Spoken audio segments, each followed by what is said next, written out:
नमस्ते दोस्तों। हिंदी की मनोहर और मनभावन कहानियों के चैनल में आपका स्वागत है। आज सुनिए सुप्रसिद्ध लेखिका गौरापंत शिवानी जी की लिखी हुई एक उनकी बेहद रोचक कहानी अभिनय। तो शुरू करें कहानी अभिनय। दुर्दिन के कठिन क्षणों में कभी कभी सुनहले अतीत की स्मृति कितनी प्रखर हो उठती है। पुत्र के विलासी सौध के अंधेरे प्रशस्त लॉन में अकेली बैठी शांता सहसा ड्योढ़ी पर ड्यूटी बदल रही गारद की कठोर पग ध्वनि से चौंक उठी थी। माँ जी, बत्ती जला दूं? अर्दली ने पूछा। नहीं। अंधेरा आज उसे वर्षों बाद मिले किसी प्रिय मित्र की भांति गलबहियां देता विस्मृति के गूढ़ मंडप में खींच रहा था। मायके के दीन दरिद्र गांव को टिमटिमाते दीपकों के कृपण प्रकाश सहित तेजी से पीछे छोड़ सदर दीवान की पुत्र वधू शांता जगमगाते झाड़ फानूसों की नीलाभ आशा के साए में एक बार फिर जाकर बैठ गई थी। न जाने कितनी दावतों, कितने मुजरों, कितने रेजिडेंट और उनकी मुस्कुराती मेमों के प्रतिबिंब आज उसकी माया दर्पण में रह रहकर उभर रहे थे। कभी गा रही हैं सिद्धेश्वरी, कभी कलकत्ते की बड़ी गौहरजान और भी ग्वालियर की प्रसिद्ध ध्रुपद गायिका मंगूबाई जयदेव के पदों को गाती अपने 80 वर्ष के वार्धक्य को कंठ ऐश्वर्य से पराजित कर उसे मुग्ध कर उठती है। शांता के दोनों जुड़वां पुत्रों ने अपने अन्नप्राशन का पहला कौर चखा था, कोकिल कंठी कमला झरिया के कंठ मधु के साथ। उसे आज भी उस प्रगल्भा संगीत मुखरा सांझ की एक एक गमक कंठस्थ है।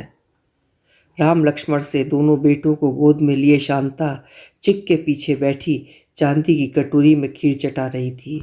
उधर चिक के बाहर बंगाल की बुलबुल चहक रही थी। नंद भवन को भूषण माई, जसोदा को लाल, पीर हलधर को राधा रमण परम सुखदाई। शांता की दोनों आंखों से आनंदाश्रु बहने लगे थे। ईश्वर करे नंद भवन के भूषण ही बने उसके बेटे। आज तक उस व्यर्थ आकांक्षा की स्मृति में उसके होंठ व्यंग से तिर्यक स्मित में खिंच गए। उस पद की कैसी विरोधी गूंज में खोकर उड़ गए थे उसके दोनों पुत्र। शांता के दीवान श्वशुर रियासती अपच होने पर भी आयु भोग कर दिवंगत हुए थे, किंतु पति उसे अचानक असमय ही छोड़ गए थे।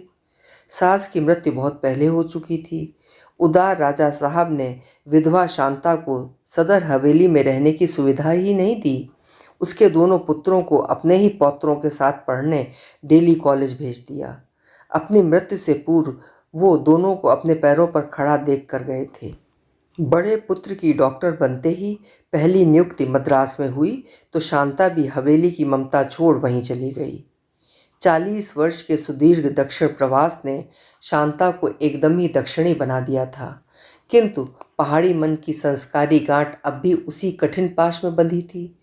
जब वो किसी प्रतिष्ठित कुल गोत्र की भावी पहाड़ी पुत्र वधू के काल्पनिक अभिनव चेहरे के रस रंग का जाल बुन रही थी, तभी अचानक बिना किसी पूर्व सूचना के उसका बड़ा पुत्र अपनी पसंद की विजातीय डॉक्टरनी पत्नी रजनी पटेल का तोहफा घर ले आया था। पुत्र वधू का रूप रंग देखकर ही शांता सहम गई थी। कैसी वधू दी थी भगवान ने। ना हाथों में कांच की चूड़ियाँ, ना मांग में सिंदूर, ना सुंदर चेहरे की सौम्यता, ना हंसी। एक सर्वथा औपचारिक नमस्कार की कुल्हाड़ी मारकर वो पीठ सतर किए ही सास के सम्मुख खड़ी हो गई थी। शांता को लगा वो मौका पाते ही रबर के दस्ताने चढ़ा कभी अकारण ही उसका पेट चीर कर रख देगी। अम्मा, दिन रात तुम मेरा सिर चाटती थी कि बहू ला दे, बहू ला दे, लो ले आया इसे। Doctor Rajni Patel MD।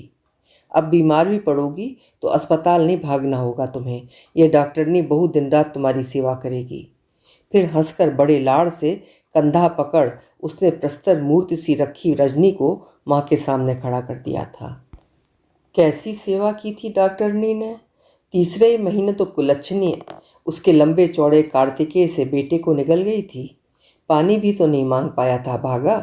Truck से घिसटी कार उसके लाडले को निर्जीव लोथड़ा बनाकर पटक गई थी। जमाता की आकस्मिक मृत्यु का समाचार पाकर शांता के लखपति गुजराती समधी बंबई से उसी दिन आ गए थे, रजनी को साथ ले जाने की अनुमति मांगने। लेकिन जब समधिन के सामने खड़े हुए तो स्वयं पुत्री ने ही चीर कर रख दिया, नहीं, मैं माँ के पास रहूंगी। पल भर के लिए शांता का उदास क्षमाशील हृदय उस रूखी बहू के प्रति करुणापूर्ण कृतज्ञता से छलक उठा। तब वो क्या जानती थी कि सास के प्रति बहू का वही अनुराग एक दिन उसके गले में फांसी का फंदा बनकर झूल उठेगा। छोटा पुत्र शेखर भाई की मृत्यु का समाचार पाकर भी नहीं आ पाया था। उस पुत्र से शांता को कभी भी कोई आशा नहीं बंधी थी। शेखर ने क्या जन्म से ही उसे दिन में तारे नहीं दिखा दिए थे? फिर जब सत्येंद्र जैसा विवेकशील पुत्र ही प्रेम की मरीचिका में भटक गया तो स्वभाव से ही चपल सुरा सुंदरी लोभी इस छोटे पुत्र से वो क्या आशा कर सकती थी? अच्छी नौकरी थी, अपने ही परिवेश का कैडर मिल गया था, पर विवाह के नाम पर लड़का पीठ पर हाथ नहीं धरने देता था। माँ साथ चलने के लिए कहती तो हंसकर टाल देता, रजनी अकेली रह जाएगी अम्मा, तुम उन्हीं के पास रहो। माँ के लाख टोकने पर भी वो रजनी को भाभी कहकर संबोधित नहीं कर पाया था। जो मुझसे केवल 2 मिनट पहले पृथ्वी पर आया उसकी पत्नी को भाभी, भला किस मुंह से कहूँ अम्मा? छोटे भाई की इस दलील ने कभी बड़े भाई को खूब हंसाया था। ठीक ही तो कह रहा है अम्मा, रजनी ही पुकार रे शेखर। और फिर ये भाभी संबोधन समहाउ डजंट सूट रजनी। पुत्र की आकस्मिक मृत्यु से शांता एकदम ही टूट गई थी। उधर शेखर के अर्दली से वो उसकी गतिविधियों का पूरा हाल सुन चुकी थी। खाने से साहब को कोई मतलब नहीं रहता, दिन रात पीने पिलाने की ही दावतें चलती हैं। साथ ही कई निठल्ली बैचमेट समय समय पर कभी किसी मीटिंग और कभी किसी आयोजन का बहाना बना पके फलों सी टपकती रहती हैं। लोग बेकार की बातें करने लगे हैं माँ जी, आप जैसे भी हो साहब का पैर उलझा दीजिए, शादी होगी तो ठीक हो जाएंगे। हितैषी अर्दली फिर हाथ जोड़कर गिड़गिड़ा भी गया था, साहब से कुछ न कहें हुजूर, जान जाएंगे तो मेरी नौकरी चली जाएगी सरकार। इसी बीच नियति स्वयं ही उसे पुत्र के साथ हाथ पकड़कर पहुंचा गई। कभी खिलवाड़ में ही रजनी ने मेडिकल कॉलेज की जिस पोस्ट के लिए आवेदन पत्र भेजा था वो उसे अनायास ही प्राप्त हो गई। यहीं से शांता के दुर्भाग्य का एक महत्वपूर्ण प्रकरण आरंभ हुआ था। शांता सब कुछ देखती समझती और खून का घूंट पीकर रह जाती। इधर 3-4 महीने से तो दोनों ने जैसे लोक लज्जा को एकदम ही तिलांजलि दे दी थी। घूमना फिरना उठना बैठना तो साथ साथ कब से चल रहा था। इधर दोनों बड़ी ही निर्लज्जता से कंधों पर तौलिया लटका बैग में बालिश्त भर के स्विमिंग सूट ठूंस रेलवे क्लब में एक साथ तैरने भी खुले खजाने जाने लगे थे। 3 दिन पूर्व जब दोनों ही उसे अचानक अपने बंबई जाने का समाचार देने आए तो उसका माथा ठनका। रजनी की अलस पदचाप, गुसलखाने से आती वमन की अस्पष्ट ध्वनि, आंचल को कौशल से लपेटे जाने पर भी अंगों का स्वाभाविक विकास शांता की अनुभवी आंखों को छल नहीं सका था। किंतु चाहने पर भी वो कभी मुंह खोलकर कुछ कह नहीं पाई थी। अनकही वेदना की घुटन उसे पागल बना गई थी। इतनी बड़ी कोठी में वो आज एकदम अकेली थी और शायद वही एकाकीपन उसकी चिंता को दोगुणित कर गया था। लापरवाह बेटे की नौकरी की भी उसे क्या कुछ कम चिंता थी? देश की जैसी अवस्था थी उसमें अफसरशाही एक अभिशाप बनती जा रही थी। चाशनी की विराट कढ़ाई में जैसे हलवाई दूध डालते ही पूरा मैल सतह पर ले आता है, ऐसे ही भ्रष्टाचार की मलिनता सतह पर तैरने लगी थी। किंतु किसी को भी उसे निकाल बाहर फेंकने की चिंता नहीं थी। अपने पुत्र के भविष्य को भी वो उस चाशनी की मलिनता के बीच तैरता स्पष्ट देखकर सिहर उठी थी। किंतु स्वयं शेखर को इसी की कोई चिंता नहीं थी। शांता स्वयं भी एक जिलाधीश की पत्नी रह चुकी थी, किंतु कैसा निरंकुश सम्राट था उसका पति। सुबह से ही डालियां आने लगती तो खाली करते करते हाथ दुखने लगते। चमकती चपरास में नम्रता से दोहरे हुए 20 ताबेदार हाथ बांधे हुजूर, गरीब परवर जैसे कर्ण प्रिय संबोधनों से कोठी गुंजाते मिट्टी के खिलौनों से अडिग खड़े रहते। मजाल है कि बिना सरकार के होंठ तो हिलाते।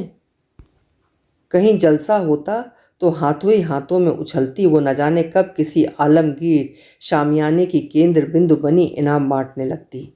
कभी कुछ लेने बाजार की ओर उसकी मोटर मुड़ती तो ऐसी भगदड़ मच जाती जैसे अवध की कोई बेगम आ गई हो। जिले में सिनेमा लगा हो या सर्कस, नुमाइश हो या उत्सव, जब तक कलेक्टर साहब पत्नी सहित न पहुंचते, मजाल थी जो सर्कस का शेर दहाड़ तो ले। और आज कल की वही राजमहिषी आज राजमाता थी, किंतु रियासती युवराजों की ही भांति उसके युवराज का भी प्रिवी पर्स अब नियति ने छीन लिया था। पति के राज्य में अब कभी एक जिले से बदली होती तो स्टेशन पर विदा देने मेले किसी भीड़ जुट जाती थी। न जाने कितने गुलदस्ते और जरी गोटे की मालाएं मालाएं भी ऐसी जैसी द्वारकाधीश के गले में पड़ी रहती हैं। कितने ही आत्मीय स्वजनों के शादी ब्याह में बांट देने पर भी अब तक एक पेटी में ऐसी कितनी मालाएं धरी थीं। और अब पुत्र की बदली होती तो उसे चोरों की तरह मुंह छुपाए भागना पड़ता। अब यहीं बदली होने लगी तो उसका एक हितैषी मातहत उसे चेतावनी दे गया था। माँ जी, साहब से कहें जिस दिन जाना हो चुपचाप चले जाएं, सामान आता रहेगा। कुछ दुश्मन उन्हें जाने के दिन जूतों की माला पहनाने का षड्यंत्र रच रहे हैं। निर्दय जमाना कितनी बेरुखी से पैतरा बदल गया था, किंतु उसके मूर्ख पुत्र को कोई चिंता ही नहीं थी। होती तो सगी भाभी के साथ क्या ऐसे मुंह काला करता। उदासी में क्रमशः डूबती जा रही शांता सहसा दूसरी बार चौंकी। इस बार अर्दली हाथ में टोकरी और सूटकेस लटकाए चला आ रहा था और पीछे पीछे हाथ का थैला झुलाती कांता वहीं से हंस हंस कर कहने लगी थी, वाह नांदी, खूब हो तुम भी। इतनी बड़ी कोठी में और कहीं जगह नहीं मिली तुम्हें। इस अंधेरे में यहाँ क्या कर रही हो अकेली। उसकी ये छोटी बहन कांता पहाड़ की सुप्रसिद्ध समाज सेविका थी। विवाह हुआ था एक दरिद्र परिवार में और विवाह के तीसरे ही महीने वो विधवा हो गई थी, किंतु वही वैधव्य उसके भाग्य की बृहस्पति को तुंग में बिठा गया। सफ़ेद रेशमी साड़ी, ललाट पर रोली का टीका, एक हाथ में मर्दानी घड़ी, दूसरे में लटका खद्दर का थैला, जिसमें वो देश के किसी भी राजभवन में सम्मानित अतिथि बनने का वीज़ा लिए घूमती थी। उसका अपना एक महिला आश्रम भी था, जिसके संदेहास्पद अस्तित्व को लेकर कई बार असेंबली के प्रश्न उसकी बखिया उधेड़ चुके थे, किंतु फिर भी कोई उसका बाल बांका नहीं कर पाया था। वो दिलेर किंतु मर्दानी महिला प्रायः ही अपनी आश्रम कन्याओं का दलबल लिए देश भ्रमण के लिए निकलती रहती। इस बार भी वो उन्हें लेकर ही निकली थी, किंतु भ्रमण के लिए नहीं। इस बार स्वयं अपने अप्रसन्न चित्त की हवा बदली उसके लिए अनिवार्य हो उठी थी। आश्रम में उसके किसी ऊंचे मित्र की सिफारिश से आई एक आश्रम कलिका दूसरे ही दिन मुरझाकर धरती पर पड़ी मिली थी। कमरे की बल्ली से लटके उस शव की विभत्स मुखमुद्रा उसे विक्षिप्त सा बना गई थी। ईश्वर की कृपा से मामला जटिल नहीं हो पाया और वो बड़े छल बल से आश्रम दुर्ग की ड्योढ़ी पर ताला डाल इतनी दूर चली आई थी। लड़कियों को उसने अपनी एक परिचिता ब्रह्म कुमारी के आश्रम में रिफ्रेशर कोर्स करने छोड़ दिया और स्वयं बड़ी बहन के पास आ गई। तब वो क्या जानती थी कि बहन उससे भी अधिक गहरे जानलेवा दलदल में फंसी छटपटा रही है। रात को दोनों बहनें अगल बगल लेटीं तो शांता ने उसे अपनी मनोव्यथा सुना, उसके दोनों हाथ पकड़ लिए। कांता, अब तू ही मुझे उबार सकती है। रजनी को इसी महीने किसी फैमिली प्लानिंग के सेमिनार में विदेश जाना है, कुछ महीनों तक बाहर रहेगी। इसी बीच तू कोई सुंदर सी लड़की देखकर इसके फेरे फिरवा दे। अपने इस लड़के की दुर्बलता मैं जानती हूँ कांता। सुंदरी लड़की को देखकर ये कभी ना नहीं कह पाएगा और मुझे इसे देखकर लगता है जैसे मन ही मन स्वयं इसके पापा का पश्चाताप इसे घुला रहा है।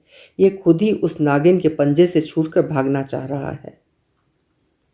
कांता ने हंसकर बहन का हाथ दबाया था। चिंता मत करो नांदी, मैंने ऐसे कितनी ही नागिनों के विषदंत उखाड़कर दूर फेंक दिए हैं, इससे भी निपट लूँगी। मैं एक देवकन्या सी भोली लड़की को जानती हूँ। बाप प्राइमरी स्कूल का हेडमास्टर है, बड़े दद्दा का अंतरंग मित्र।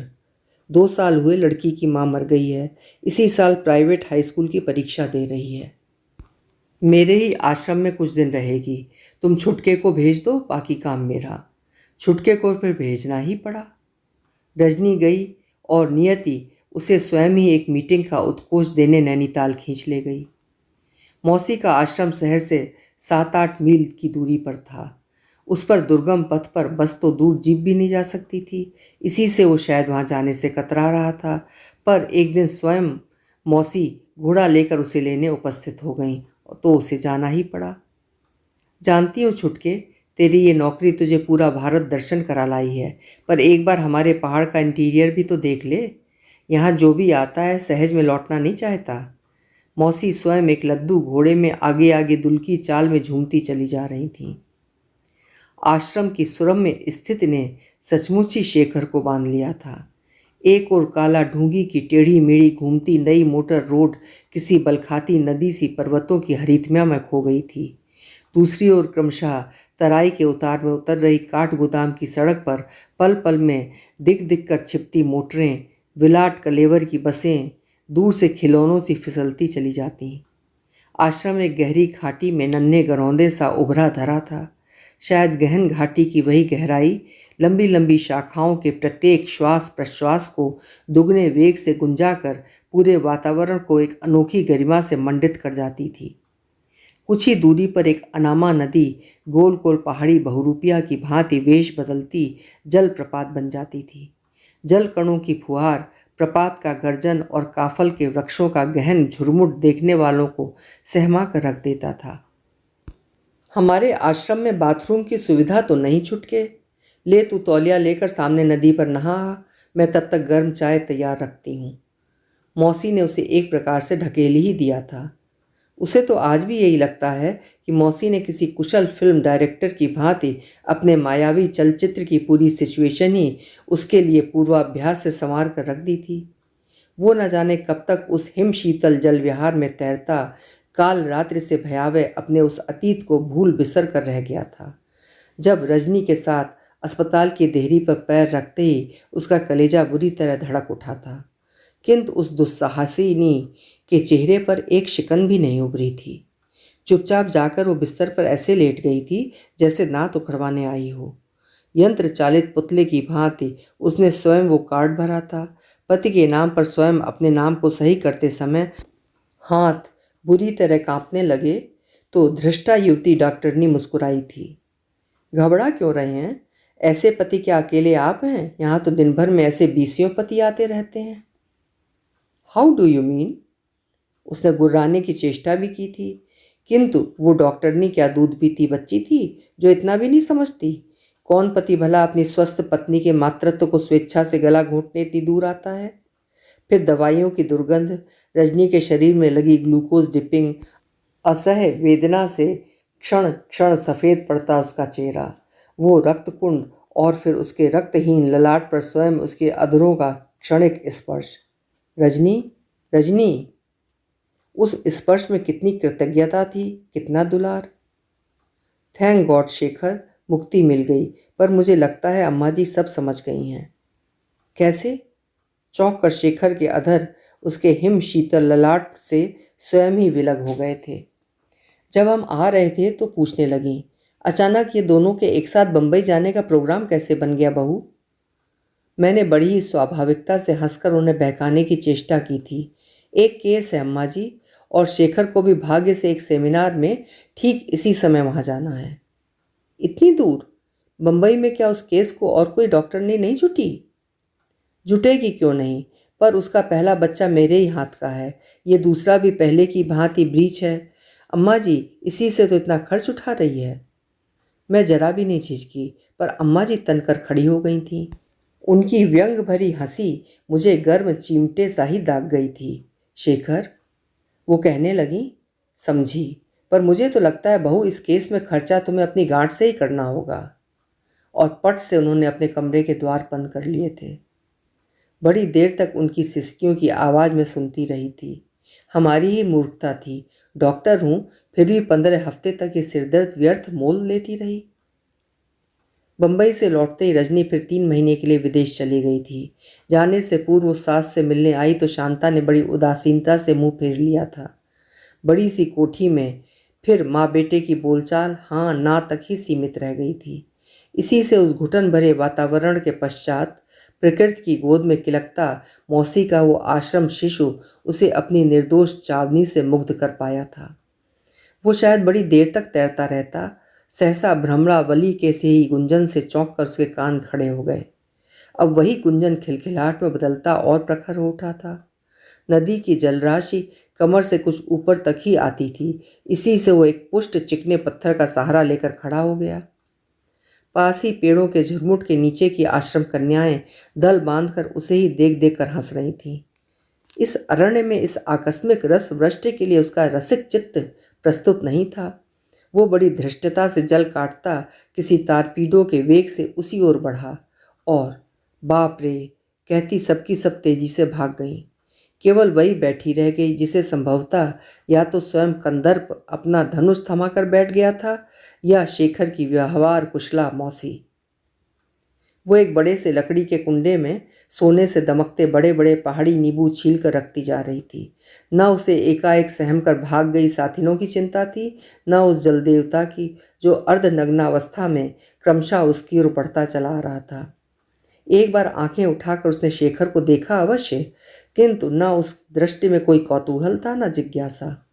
वो फिर सिर झुकाए उसी तल्लीनता से दही चीनी मिलाकर नींबू सानने लगी।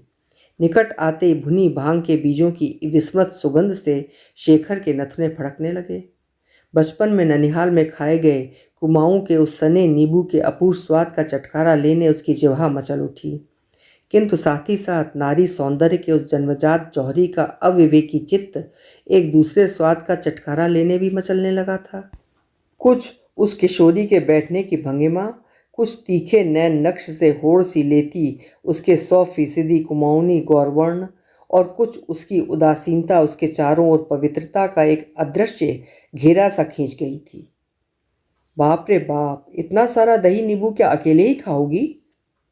उसने पास आकर किनारे लगे वृक्ष की जल में डूबी डाल को थाम कर पूछा। सबको तो तुमने भगा दिया। उसके कंठ स्वर में भी पहाड़ी मंदिर की ठुनकती घंटियों की सी मिठास थी। तुम क्यों नहीं भाग गईं? वो जानबूझकर ही अब उसे कोकिला सा चढ़ा रहा था। वे सब डरपोक हैं, मैं क्या किसी से डरती हूँ जो भाग जाऊं? इस बार उसके अधर सामान्य से स्मित के इंद्रधनुषी खिंचाव से खिंचे और पहली बार उस दाड़िम दशनाद्युति के बीच एक नन्हे से वक्र दंत की आभा शेखर को सिर से पैर तक कपा गई। ये कैसी अद्भुत ट्रिक फोटोग्राफी थी विधाता की। एक दांत के ऊपर कोने का एक नन्हा सा गजदंत सामान्य सा चढ़कर उसके क्यूपिड अधरों को एक मोहक भंगिमा से मोड़ गया था। हाथ का कूंडा उठाकर वो जानने को उद्यत हुई तो शेखर ने निर्लज्ज याचक की भांति अपनी चौड़ी हथेली फैला दी। थोड़ा सा हमें भी तो चखाती जाओ, हम तुम्हारी दीदी जी के अतिथि हैं, जानती हो। एक बार उसने चपल दृष्टि से उस विचित्र लुभावने पाहुने को देखा, फिर तिमिल के चौड़े पत्ते की चम्मच सी बना उसे थमाने झुकी। दोना थामते ही वो खट्टे मीठे नींबू को एक ही ग्रास में निकल गया। वाह, सचमुच रस है भाई तुम्हारे हाथ में, पर ये तो जीभ में ही लगा रह गया, थोड़ा और दो ना। इस बार वो बड़ी ही अकृपणता से हंस पड़ी। हाथ का कुंडा नीचे धर वो दूसरी बार उसे दोना थमाने आगे बढ़ी और इस बार उस दुस्साहसी जौहरी ने उस अलभ्य रत्न को हथियाने में एक पल का भी विलंब नहीं किया। हाथ पकड़कर उसने उसे इस तेजी से दोने सहित पानी में खींच लिया कि वो हड़बड़ाकर उसकी छाती पर ही आ गिरी। अरे बचाओ बचाओ, हाय मैं तैरना भी नहीं जानती हूँ, अरे रमा परू लक्ष्मी। वो भयभीत होकर कलरव करते जल में ही डुबकियां खाती शेखर को ही जगड़ती जा रही थी। तैरना नहीं आता तो क्या हुआ, तुम्हें हम सब सिखा देंगे। शेखर उसे हंस हंस कर गहरे जल में खींचता चला जा रहा था और वो किसी अनाड़ी तैराक सी निरर्थक नाक मुंह से जल खाती घबराती चीखती चली जा रही थी। उस अक्षत कौमार्य की कस्तूरी मृग की सी नाभि सुगंध शेखर को पागल बना गई। उस अपरिचिता अनामा किशोरी को बाहुपाश में बांध वो पागलों की भांति चूमता चला जा रहा था। क्रमशः गहरी बनती जा रही जलधार दोनों को एक साथ जल प्रपात घातक की गहराई की ओर तिनके सा बहाती ले जा रही थी। इसका उसे ध्यान ही नहीं रहा था। तभी सहसा मौसी के मांसल कंठ स्वर का करारा झापड़ उसकी कनपटी पर पड़ा। अच्छा, तो यही सब हो रहा है यहाँ? क्योरी छोकरी, हाई स्कूल का कौन सा पर्चा दे रही है ये? इसीलिए बाप ने यहाँ भेजा है क्यों? हड़बड़ा कर भय से अर्धमूर्छित सी हो गई जीवंती की चेतना लौटी। मैंने कुछ नहीं किया दीदी, यही मुझे पानी में खींच ले गया, कसम खाकर कहती हूँ। वो रुआंसी हो गई तो जल ही के भीतर शेखर के अनुभवी बाहुपाश ने पल भर की परिचिता प्रेयसी को वर्षों पुराने परिचय का सा आश्वासन दे दिया। क्या कह रही हो मौसी? बेचारी पानी में फिसल गई थी, तैरना नहीं जानती, इसी से मैं सहारा देकर किनारे पर ला रहा था। कैसा सहारा दे रहा था? मैं नहीं, मेरी सब लड़कियां भी बड़ी देर से खड़ी खड़ी देख रही थीं। छी छी शेखर, तू यहाँ आते मेरी नाक कटवा देगा। जानती तो? क्या कह रही हो मौसी? मैंने इन्हें सहारा देने को ही हाथ पकड़ा था। वो चोरी करते रंगे हाथों पकड़े जाने पर भी बड़ी बेहयाई से सीनाजोरी करता चला जा रहा था। तब सुन ले लड़के, पहाड़ में किसी भी कुंवारी लड़की का हाथ अनजान पुरुष जीवन में एक ही बार पकड़ता है। वो तो अच्छा है, लड़की ऊंचे खानदान की है, हमारा संबंध वहाँ हो सकता है। कोई ऐसी वैसी होती तो मैं आज नान दी को कैसे मुंह दिखाती। उस दिन मौसी को गले में नदी का ही एक भारी पत्थर बांध उन्हें वहीं डुबो देने को शेखर व्याकुल हो उठा था। 10 मिनट बाद नहीं आ सकती थी? अब मेरा मुंह क्या देख रही है, चल बाहर निकल। मौसी के कर्कश आदेश का पालन करती बेचारी भीगी साड़ी लपेटती बाहर निकल आई और एक बार फिर उस बेत सी लचीली देह यष्ट की एक एक भीगी भांज शेखर को विक्षिप्त बना गई थी। आज तक कोल्ड स्टोरेज के बनावटी ताजे फल देखने की अभ्यस्त उसकी आंखें पहली बार डाल से लटके किसी सरल फल के नैसर्गिक सौंदर्य को देख रही थीं।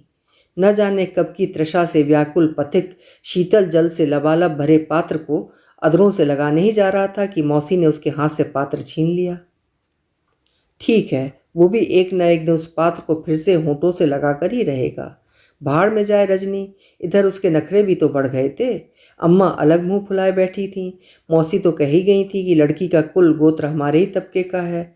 चतरा मौसी ने उसके नहा धोकर घर आने पर बड़े ही छल बल से उसे एक बार फिर जीवंती की अधूरी छटा दिखा उसे उन्मत्त कर लड़की को न जाने किस जादुई डिबिया में बंद कर दिया था। फिर एक प्रकार से किसी स्वप्न की ही भांति सब कुछ हो गया था। मौसी ने माँ को फोन से सूचना दी और स्वयं उस अनोखे विवाह की योजना में कमर कसकर जुट गई थी। गहनों का काम चलाऊ सेट खरीदा गया, आदमी भेजकर बरेली से कामदार लहंगा चुनरी मंगा ली गई, पंडित बुलाकर लगन निकाला और बारात सजा दी। मामा ने ही सारा आयोजन किया था। वही बीच बीच में जाकर शेखर को असंख्य हिदायतें देते रहते थे। बस स्टैंड से एकदम खड़ी चढ़ाई है रे शेखर, घबराना नहीं, मैंने घोड़ा भी मंगवा लिया है। पर आजकल इन बंजारों के भी तो दिमाग चढ़ गए हैं। सवारी के घोड़े उधर मिलते नहीं। तू ये चप्पल उतार, जूता पहन ले चटपट। घोड़ा नहीं आया तो उस चढ़ाई पर ये चप्पलें नहीं चलेंगी। घोड़ा आया ठीक ही था, पर लंबे अयाल से लगभग अंधे उस लद्दू घोड़े पर बैठते ही भांजे की लंबी काठी के पैर जमीन छूने लगे तो उसने झुंझला कर कहा था, मामा मैं पैदल ही चलूँगा। मामा ने बड़े गर्व से बारातियों को देखकर हंसकर कहा था, अरे भाई, कलेक्टरी पास करने से पहले पुलिस कप्तानी भी पास कर चुका है हमारा भांजा। माउंट आबू में घुड़सवारी सीखी है, वहाँ के ऊंचे ऊंचे घोड़ों की सवारी का आदी है।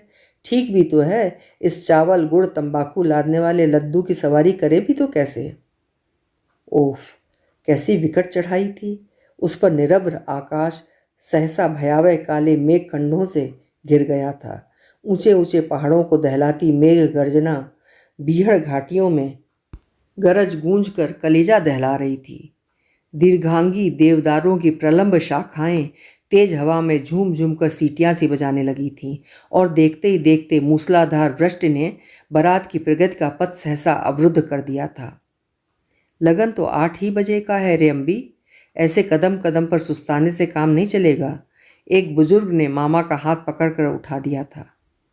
चलो चलो भाई, ये फिर इस साल का आखिरी लगन है, कहीं हाथ से चला गया तो साल भर दुल्हन नहीं जुटेगी। रूपवती बहू पाना चाहता है तो वर्षा से मत डर रे भांजे। और फिर मामा हंस हंस कर उसे हाथ से पकड़कर खींचते ले जाने लगे थे। बारात जब उस गांव में पहुंची तब अंधेरा हो गया था।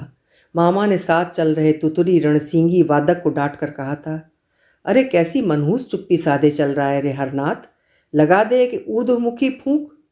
अरे समधियाने वाले जान तो जाएं कि किसी कलेक्टर की बारात आ रही है। फिर उसी गगन भेदी तू तू तू तू तू ने बारात के आने की सूचना दी थी। कैसी विचित्र थी बारात। 7-8 बारातियों के बीच ठंड से थरथराता दूल्हा और शरीर से चिपका भीगा कुर्ता। वर्षा स्नात मुकुट के गणेश लक्ष्मी का कच्चा गुलाबी पीला रंग उसके गोरे चेहरे पर रंग की लंबी लंबी धाराएं बनाता चला गया था। गांव की चुलबुली लड़कियों के बीच शायद 3-4 शहरी धृष्टा सालियां भी आकर जुट गई थीं। अरे देखो, आज पहली बार हमारे गांव में गुलाबी पीला दूल्हा आया है। हाय राम, क्या सालियों से बेमौसमी होली खेलने आए हो भींजियो? और फिर उनकी मीठी हंसी शेखर के कानों में मिश्री सी घोल गई थी। जनवासे के लिए कन्या के पिता ने अपने ही प्राइमरी स्कूल का एक कमरा खाली कर दिया था। वहीं ब्लैक बोर्ड पर भीगे कपड़े टांग जलती अंगीठी पर किसी तरह अकड़े हाथ पैर सेंक बारात पल भर सुस्ताई थी। अपने तरुण ससुर को देख पहले शेखर को विश्वास ही नहीं हुआ था कि वही कन्या का पिता है। चाहने पर तो वो व्यक्ति स्वयं ही सेहरा बांध नौशा बन सकता था। अंत तक उसे विश्वास ही नहीं हो पाया था कि उसका विवाह हो गया है। बारात विदा होने लगी तो कन्या का वो सौम्य कांति तरुण पिता हाथ बांधे उसके सम्मुख खड़ा हो गया था। आप लोग राजे रजवाड़े हैं भैया, और मेरी ये जिबली है बिना माँ की अल्हड़ छोकरी। अनजाने इससे कोई अपराध भी हो तो ध्यान रखना। और फिर उस प्राइमरी स्कूल के हेडमास्टर की आंखें छलछला आई थीं। शेखर को पहली बार ऐसा लगा जैसे उसका परिहास परिधि को लांघ गया है। कहीं बारात घर पहुंचने से पहले ही अचानक रजनी लौटकर आ गई तब? कैसा दुस्साहसी दांव लगा बैठा था वो। विवाह के बाद टेढ़े मेढ़े दुर्गम मोड़ों से गुजरती बारातियों से भरी बस में फिर कहीं भी उसे अपनी नवविवाहिता पत्नी का चेहरा देखने का सुअवसर नहीं जुट पाया। काठ गोदाम के वेटिंग रूम में सब बारातियों से मुक्ति पा लेने पर भी उसके मामा निरंतर उन दोनों के बीच यात्रा के अंत तक मूसरचंद बने बैठे रहे थे। घर पहुंचने तक 4 ही जने रह गए थे, उसके मामा, पुरोहित, स्वयं वो और नई बहू। स्टेशन पर बारात को लेने आई अम्मा और मौसी के बीच खड़ी रजनी को देखकर फिर उसका समस्त उल्लास कपूर के धुएं सा उड़ गया था। किंतु रजनी को जानता था, मौसी मामा के सामने वो और भी कुछ भी करे किंतु सस्ता कोई नाटक नहीं प्रस्तुत कर सकती थी। सबसे पहले उसी ने आगे बढ़ उसे बधाई दे नई बहू के दोनों हाथ थाम लिए थे। मौसी का गोल मटोल प्रथुर चेहरा किसी देव स्थल के स्वर्ण कलश सा ही चमचमा रहा था। इसी 3 बजे की फ्लाइट से मुझे दिल्ली जाना है रे शेखर, एक ज़रूरी मीटिंग है। देश भर के डेलीगेट्स आ रही हैं, पर मैंने नांदी से कहा पहले अपनी इस सम्मानीय डेलीगेट का सुंदर चेहरा देख लूँ तब जाऊँगी। अल्हड़ बहू का घूंघट स्वयं हवा के उदार झोंके ने ही पलट दिया और उस नन्हे सलोने दांत की झलक मौसी के साथ साथ दूल्हा ने भी फिर दूसरी बार देख ली। ओह, वो क्या कर बैठा था, ये तो सचमुच ही एकदम दूध पीती बच्ची सी मालूम लग रही थी। देखा नांदी, कहा था ना मैंने, लाखों में एक चेहरा इसे ही कहते हैं। ऐसी ही इसकी माँ भी थी, आज होती तो करमचली बेटी का सुख देख जाती। मौसी ने एक लंबी सांस खींचकर फिर उसके नुकीले चिबुक का स्पर्श कर अपनी उंगलियां चूम ली थीं। पहली बार बड़े साहस से शेखर ने रजनी की ओर देखा, वो भी शायद उसे ही देख रही थी। बड़ी ही तटस्थ उदासीनता से उसने आंखें फेर ली थीं, किंतु पल भर की वो चाबुक की सी मार शेखर की चमड़ी उधेड़ गई। यदि रजनी जानती कि उस दुस्साहसी मुंबई यात्रा के ठीक 5वें ही महीने शेखर फिर मुकुट बांधकर नौशा बनकर चल देगा तो क्या वो इतनी आसानी से उसे मुक्ति दे देती? उसकी वही मूर्खता तो आज उसका गलग्रह बन सकती थी।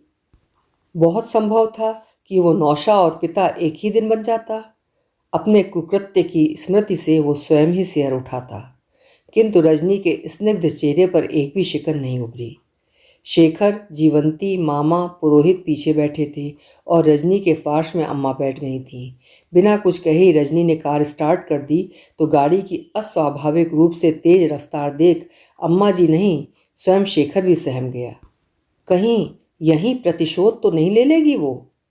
तभी अम्मा ने टोक दिया था, बहू गाड़ी इतनी तेज मत चला।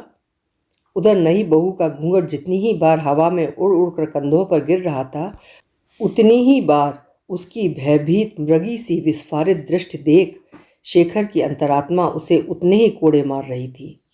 जो आंखें पहली बार किसी नारी को स्टीयरिंग व्हील थामे देख रही थीं, उनका विस्फारित होना स्वाभाविक था। उसने तो आज तक अपने गांव की चाची ताइयों को चिमटा, चकला, बेलने या गोल मटोल गोरे बच्चों को ही थामते देखा था।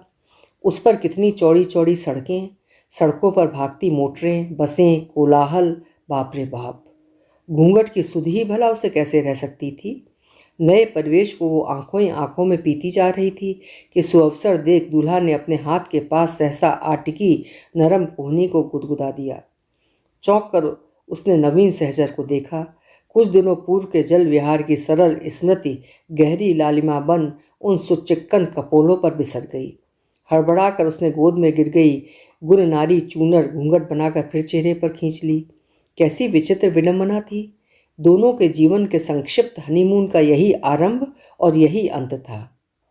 उस नरम बताशे सी धवल कोहनी का मधुर स्पर्श, वो लजीली चितवन और फिर उस अनाड़ी घूंघट की यवनिका में वो भोला चंद्रमुख सदा सदा के लिए डूब गया था।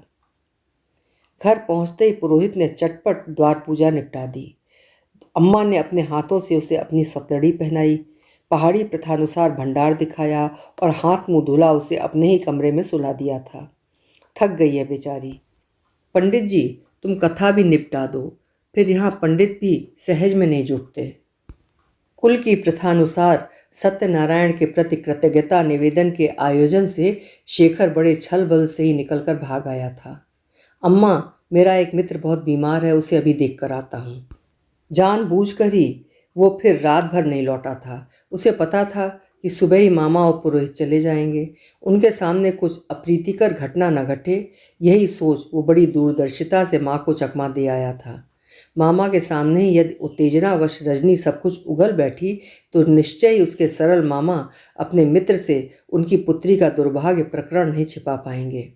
मामा के चले जाने पर ही वो दूसरे दिन लौटा तो माँ उदास चेहरा लिए द्वार पर खड़ी शायद उसी का रास्ता देख रही थी। कार को गैरेज में डाल वो बिना अम्मा से कुछ कहे ही अपने कमरे में जाने लगा तो द्वार पर ही तमतमाया सूजा चेहरा लिए रजनी से टकरा गया। लगता था वो रात भर रोती रही है। क्रोध, क्षोभ और अपमान से सुंदर चेहरा भी कभी कभी कैसा विभत्स और विकृत हो उठता है। यदि उस दिन उसके हाथ में भरी बंदूक होती तो निश्चय वो शेखर की चौड़ी छाती पर निशाना साध देती। कायर की तरह घर से भागते शर्म नहीं आई तुम्हें? Y could not you face it? सुना खुद ही तो अपनी सती मौसी के प्रख्यात आश्रम से रत्न पसंद कर खजाने में लाए हो, फिर ऐसी अरुचि का अभिनय क्यों कर रहे हो? शेखर बिना एक शब्द कहे चुपचाप खड़ा था। उसकी इसी चुप्पी से रजनी और बौखला उठी। छी छी, तुम्हारे लिए मैंने क्या नहीं सुना, क्या नहीं सहा। समाज का प्रच्छन्न व्यंग विद्रूप, स्वयं तुम्हारी माँ के ताने। केवल तुम्हारी इज्जत बचाने को मैंने यदि स्वयं अपने हाथों अपने मातृत्व का गला न घोटा होता तो क्या पता आज ही के दिन शायद मैं तुम्हारी उस अजन्मा संतान की माँ बन जाती। दुख मुझे अपने लिए नहीं है शेखर, दुख होता है तुम्हारे लिए। तुमने इस खाई में कूदने से पहले क्या एक बार भी आंखें खोलकर अंधी गहराई नहीं देखी? जिस देहातिन के चेहरे पर ही रीझ कर गोद में उठाकर ले आए हो, वो क्या तुम्हारे ऊंचे तबके के समाज की कठोर वास्तविकता को ग्रहण कर पाएगी? तुम्हारी माँ बार बार मुझे सुनाती थी, पाप पाप पाप की छूत लग गई है मुझ पर। पाप क्या वो मुझ अकेली का था? क्या वो उनके बेटे का भी पाप नहीं था? रजनी की छरहरी देह उत्तेजना से थर थर कांप रही थी। कंठ स्वर आवश्यकता से अधिक ऊंचा होकर हिस्टीरिकल गूंज से गूंजने लगा था। रजनी, मूर्ख मत बनो। शेखर ने धीमे दुलार के स्वर में उसे पुचकारा। उसकी दुबली कलाइयां थाम लीं। छोड़ दो मुझे, छोड़ दो।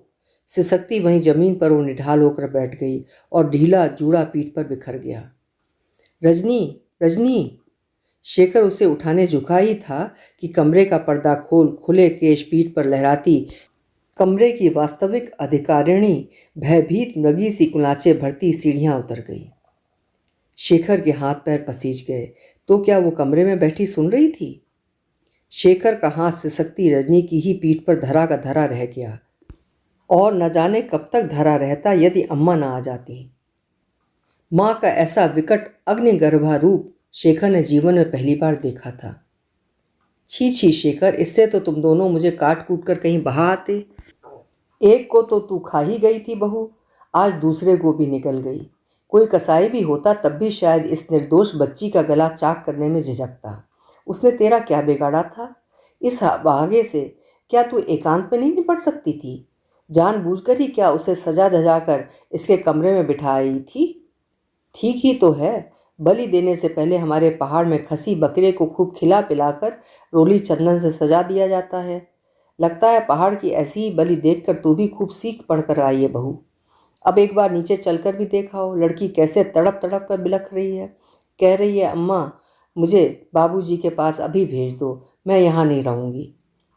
सचमुच ही उस बित्ते भर की लड़की ने अपने अनशन से उस टूटते घर की दीवार को हिलाकर रख दिया था। जब तक उसे घर नहीं भेजा जाएगा वो इस नए घर का अन्न जल भी नहीं ग्रहण करेगी। सास ने रो रो कर उसके गौर चरण युगल पर माथा भी टेक दिया था। मर्द का गुस्सा बड़ा मोटा होता है बेटी, तू शेखर को एक बार नाराज कर देगी तो फिर अपना ही सुहाग लेगी। नहीं, मैं बाबू के पास जाऊंगी। वो अबोध बालिका सी ही अपनी जिद दोहराती रही थी। अंत में हार कर खिसियाती शांता ने शेखर के ही एक विश्वासी चपरासी के साथ उसे खोटे सिक्के सा ही फेर दिया और कलेजा थाम कर भाई और बहन के प्रताड़नापूर्ण पत्रों की प्रतीक्षा करने लगी। क्या पता समधी उससे कैफियत मांगने स्वयं ही आ थमके। आज तक पार्श में सोई उस निर्दोष किशोरी के निष्पाप चेहरे को वो जितनी ही बार देखती, पश्चाताप की लपटें उसे उतनी ही तीव्रता से झुलसा कर रख देती थीं। दोष तो उसी का था। अपने वैभव, पुत्र की ऊंची नौकरी और उसके सुदर्शन व्यक्तित्व का चारा फेंक कर ही तो वो उसे अपने कांटे में फंसा इतनी दूर खींच लाई थी। जीवंती के जाते ही जिस स्वाभाविकता से रजनी ने एक बार फिर गृहस्वामिनी का पद संभाल लिया, उसे देख शांता की रक्त मज्जा भी दग्ध हो उठी थी। लगता था दोनों ने नाक काट कर मुंह में डाल ली है। घर के भेदी अर्दली फर्राश फिर भला लंका डहाने से क्यों चूकते। दूसरे ही दिन सब जान गए कि नई बहू लड़ झगड़ कर मायके भाग गई है और देवर भाभी में फिर गहरी छनने लगी है। डॉक्टरनी भाभी साहब के बगल के कमरे में दूसरे मंजिले पर सोती हैं और अम्मा जी नीचे। अब भी साहब पहले भाभी को अस्पताल पहुंचाते हैं, पहले की भांति दोनों एक साथ क्लब जाते हैं, सिनेमा जाते हैं, हंसते हैं, खिलखिलाते हैं। नहीं हंसती हैं तो अम्मा जी। उनका चेहरा कुछ ही दिनों में एकदम बदल गया है। जब देखो तब हाथ की माला फेरती पूजा के कमरे में न जाने क्या क्या बुदबुदाती रहती हैं। ऐसे ही उस विषाक्त वातावरण में घुटती घुटती शांता जैसे एकदम ही घिस गई। कई महीनों की व्यर्थ प्रतीक्षा करने पर भी जब जीवंती के पिता का कोई पत्र नहीं आया, तब हार कर उसने स्वयं ही कांता को पत्र लिखकर उसकी कुशल पूछी थी।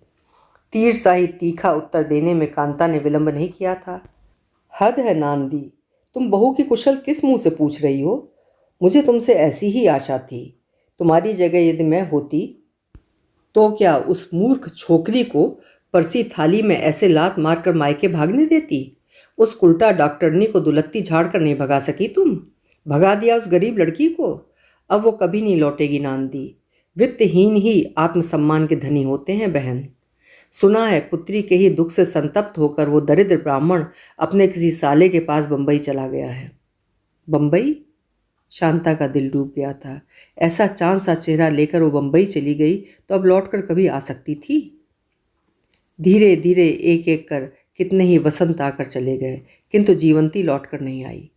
उधर घर का सर्वनाश कर सास के सुनहले सपनों की होली जला रजनी फिर विदेश चली गई और वहीं की होकर रह गई। वहीं किसी विदेशी सर्जन से विवाह कर उसने अपनी गृहस्थी बसा ली थी। इधर पुत्र के अनियमित मद्यपान, उसकी खर्चीली आदतों और कुसंगति ने उसे कहीं का नहीं छोड़ा था। जिस जिले में जाता वहीं उसकी एक न एक दुष्कीर्ति उसे खोटे सिक्के सा फेर एक एक सीढ़ी नीचे उतारती चली जाती। स्वयं शांता भी शरीर और मन से एकदम टूट चुकी थी। पुत्र के न बतलाने पर भी वो जान गई थी कि उसे किस असाध्य रोग का घुन चाटे जा रहा है। कोबाल्ट जिस रोग में लगता है वो खूब समझती थी। उसे कुछ हो गया तो उसके इस फक्कड़ बेटे के भविष्य का क्या होगा, यही चिंता उसे खाए जा रही थी। कभी वो किसी मीटिंग से अपना उतरा मुँह लिए लौटता तो शांता का कलेजा भीतर ही भीतर कोई मरोड़ देता। कैसा आनंदी बेटा था उसका। इधर देखते देखते न जाने कैसा होता जा रहा था। होता भी कैसे नहीं, चिंताएं भी क्या एक आध थीं। जिस बहनोई से कभी उसकी दांत कटी रोटी की मैत्री थी, उसी से बोलचाल भी बंद हो गई थी। ये उसी का दुर्भाग्य था कि दामाद इंजीनियर था और बेटा IAS। अचानक दोनों के पेशों के बीच पड़ गई दरार ने खून के रिश्ते को भी धो पोंछ कर बहा दिया था। दामाद ने पत्नी के मायके की यात्रा भी सदा के लिए बंद कर दी थी। पीने पिलाने ने शेखर का यकृत भीमाकार कर दिया था। रही सही कसर जिले के दंगों ने पूरी कर दी।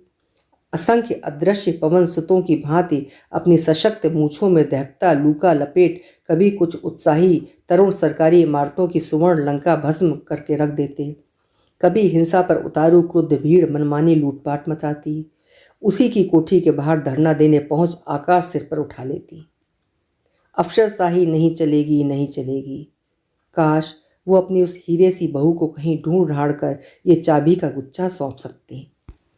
इन्हीं तनावपूर्ण करवटों के बीच एक अशोभनीय घटना ने शांता की उलझनें स्वयं ही सुलझा कर रख दी।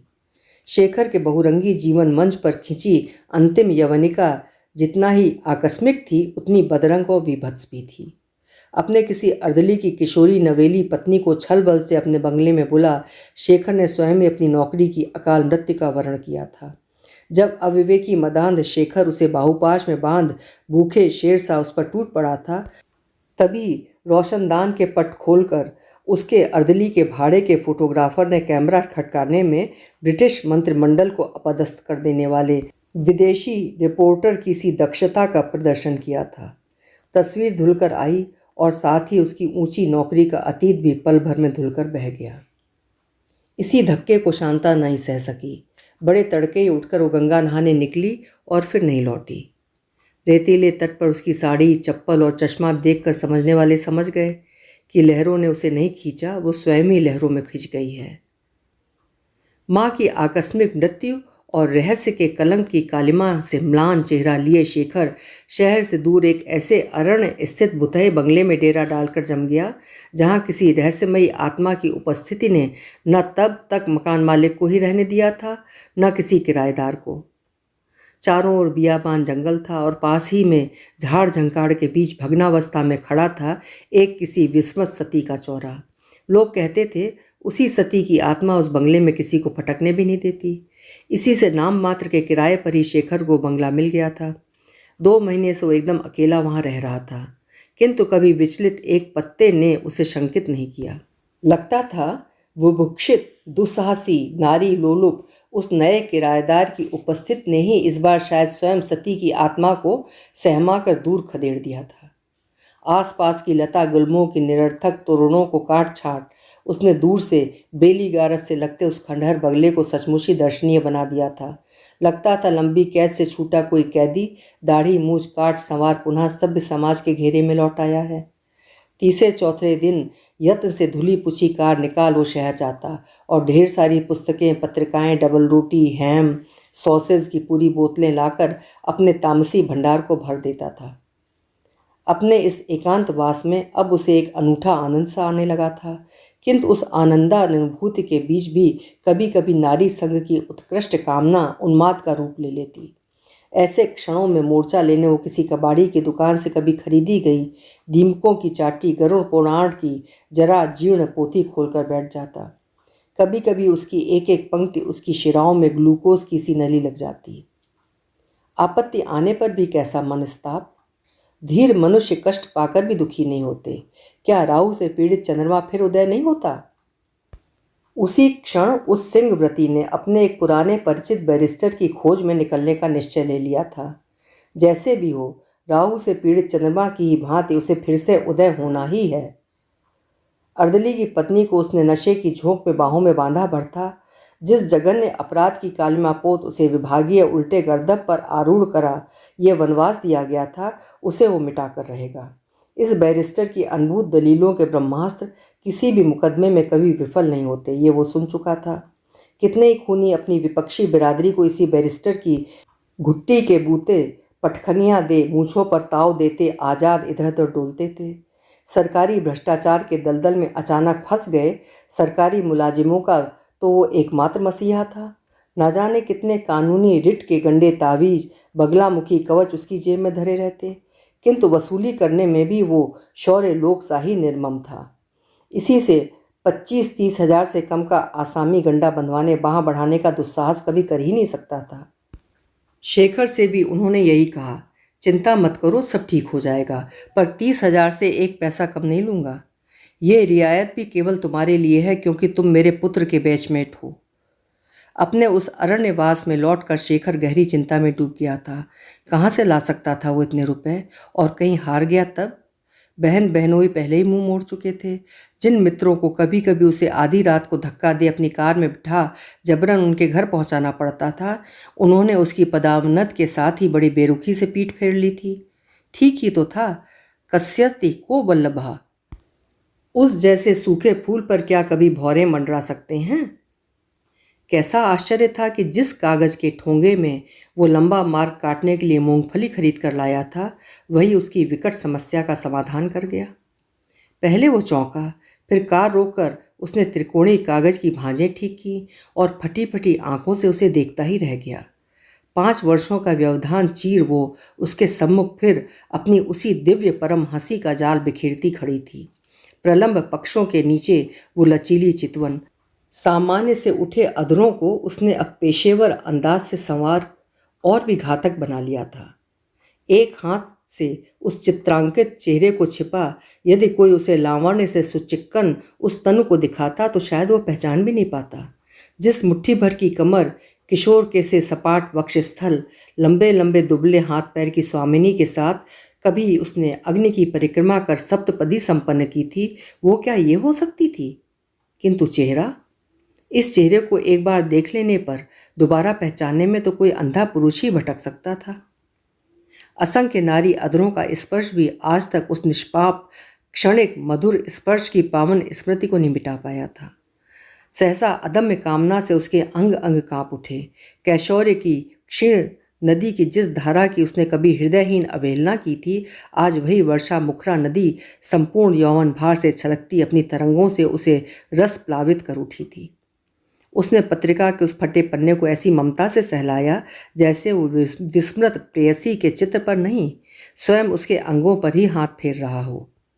अंग प्रत्यंग में झलमला रहे आभूषण, सीमांत में भरी मुक्त माला, केयूर कंकड़, नाभि तक झूल रही कंठमाला, अंगुलियों में जगमगाती अंगूठियां, लगता था अभी अभी चित्रांकित सुंदरी चरणाघात मात्र से ही नूपुर झंझनाती उसकी बाहों में सिमट जाएगी। वो किसी सम्मोहित माध्यम सा ही उसे एकटक देख रहा था। चित्र के नीचे नवोदित तारिका की प्रशस्त में कितनी ही पंक्तियां सहसा अधूरे फटे पृष्ठ में खोकर रह गई थीं। अपने भोले चेहरे और अभिनव अभिनय से उसने लक्ष लक्ष दर्शकों के हृदय अपनी मुट्ठी में बंद कर जमी अभिनेत्रियों को भी उखाड़ कर दूर फेंक दिया था, आधी आधी। निश्चय ही उसकी कीर्ति अब तक सुवर्ण की वर्षा करने वाले वरुण के छत्र को भी उसके कोष तक खींच लाई होगी। एक क्षण को शेखर की व्यावसायिक कुटिल आंखों में उसकी अभूतपूर्व योजना कौंध गई। जैसे भी हो, उसे इस सोने के अंडे देने वाली अपनी इस खोई बत्तख को ढूंढना ही होगा। कभी जिसका अंगूठा उसने अग्नि को साक्षी बनाकर पकड़ा था, आज उसी के सम्मुख यदि घुटने टेक वो अपने दुर्भाग्य से मुक्ति पाने हेतु याचक बन गया तो क्या वो नहीं पिघलेगी? आज तक कौन सी नारी उसके पौरुष की दहकती भट्टी में मक्खन की बट्टी सी नहीं पिघल गई? अपनी इसी अचूक अनुभूत नुस्खे पर ही तो उसे अटूट विश्वास था। अपने सूटकेस में अपना सबसे दर्शनीय सूट सहेज वो रात की गाड़ी से ही चल पड़ा। बंबई पहुंचकर उसने एक सस्ते से होटल में डेरा डाला और स्वयं अपने ही आयत्न से खो गई निधि को ढूंढने निकल पड़ा, जो उस महानगरी के चलचित्र जगत के नक्षत्र खचित व्योम मंडल की सबसे द्युतिमान तारिका थी। उसे ढूंढने में भी भटकना नहीं पड़ा। होटल में लौटकर नहा धोकर उसने बड़े यत्न से अपने को संवारा। ग्रे पैंट की तीखी धार, चौड़ी टाई की ढंग से बंधी नॉट, डबल ब्रेस्ट का कोट पहन वो सस्ते होटल के अयत्न से म्लान पड़े दर्पण के सम्मुख खड़ा हुआ, तब भी उसका दर्शनीय व्यक्तित्व उसे आश्वस्त कर गया। दाढ़ी बनने पर उसकी चिकनी त्वचा की परतें किसी किशोरी के कपोलों की सी स्वाभाविक लालिमा में रंग जाती थीं। तीखी नाक की यूनानी ढलान में शताब्दियों से खींची गई ऊंची खानदानी गरिमा थी।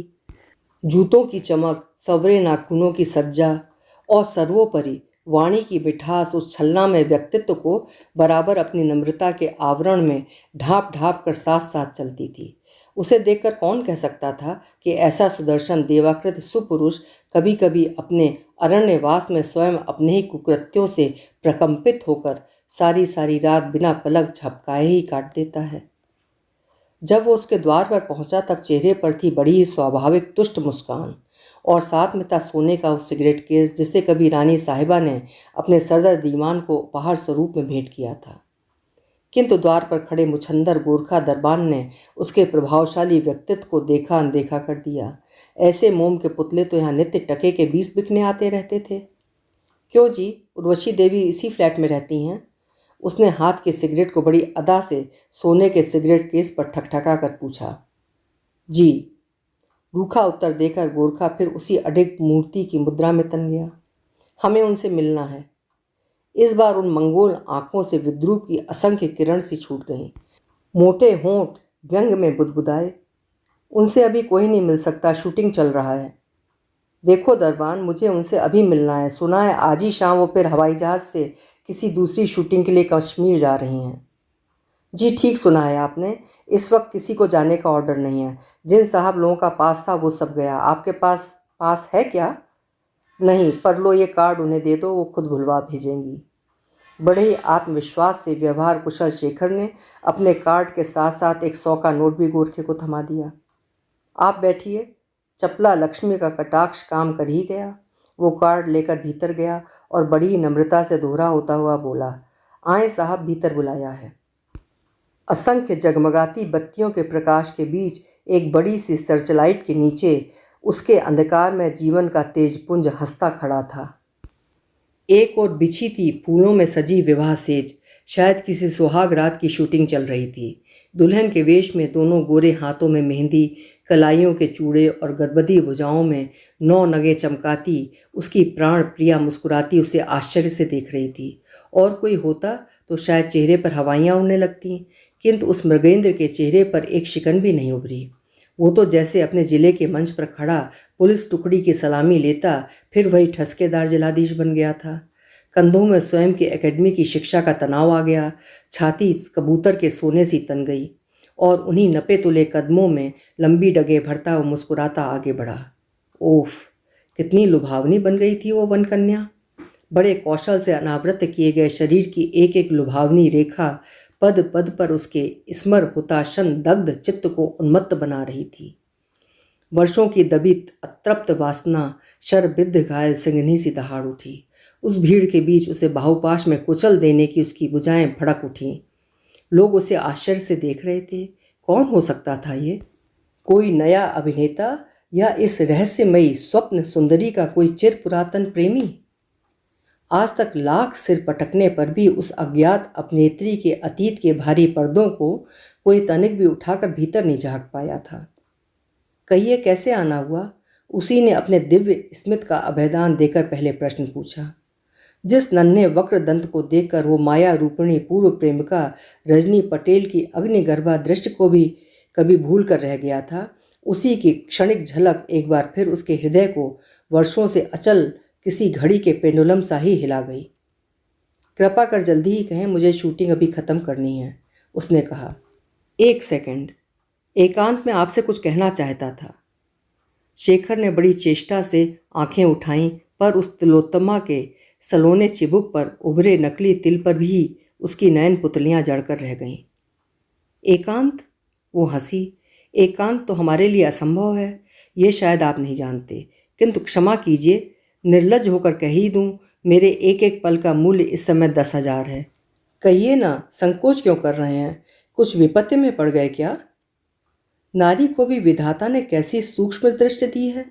शेखर मनी मन सोच ही रहा था कि वो अपना सुवासित सलोना चेहरा एकदम उसके पास ले आई और शैनल की वही घातक देह परिमल उसके संयम के रेतीले किले को ढहा गई। घुटने के नीचे उसके दोनों पैर ठक ठक कांपने लगे। ऐसी अवस्था तो उसकी तब भी नहीं हुई थी जब उसे वो मनहूस चित्र दिखाया गया था। देखिए ना, वो कहने लगी, मेरी सुहागरात का सीन आज 7वीं बार दोहराया जा रहा है।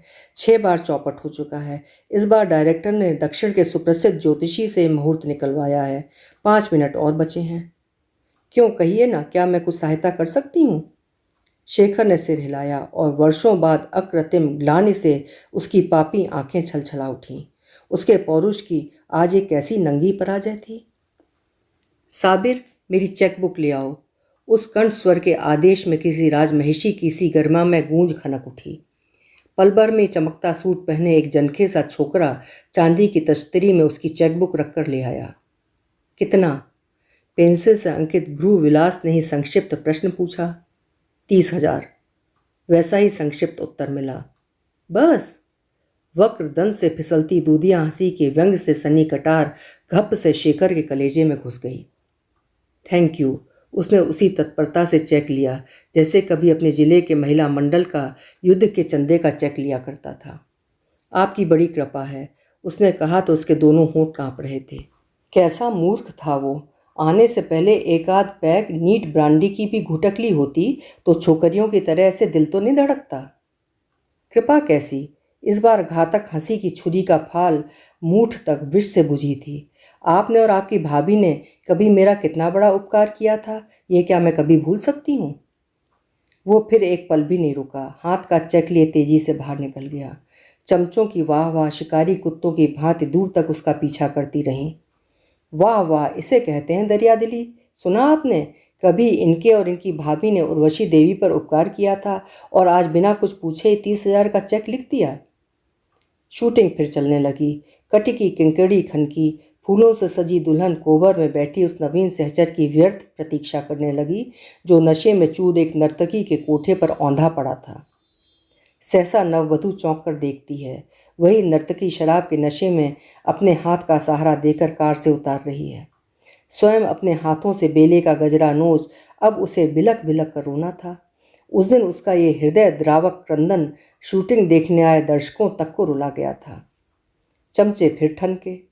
इसे कहते हैं अभिनय। जन्मजात अभिनेत्री को क्या अभिनय सीखने के लिए किसी फिल्म इंस्टीट्यूट के दरवाजे खटखटाने पड़ते हैं? किंतु अभिनेत्री के कानों में उसके अपूर्व अभिनय की प्रशस्ति का एक शब्द भी जैसे नहीं पड़ रहा था। वो तो उसी अडिग मुद्रा में नुचे गजरों के बीच विक्षिप्त सी बैठी ना जाने किस शून्य क्षितिज को निहार रही थी।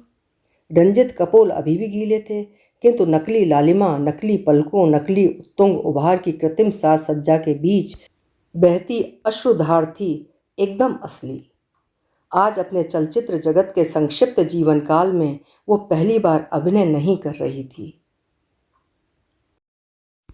अभी आप सुन रहे थे शिवानी जी की लिखी हुई उनकी एक प्रसिद्ध कहानी अभिनय। आशा है कहानी आपको जरूर पसंद आई होगी। आपके कमेंट्स की प्रतीक्षा रहेगी।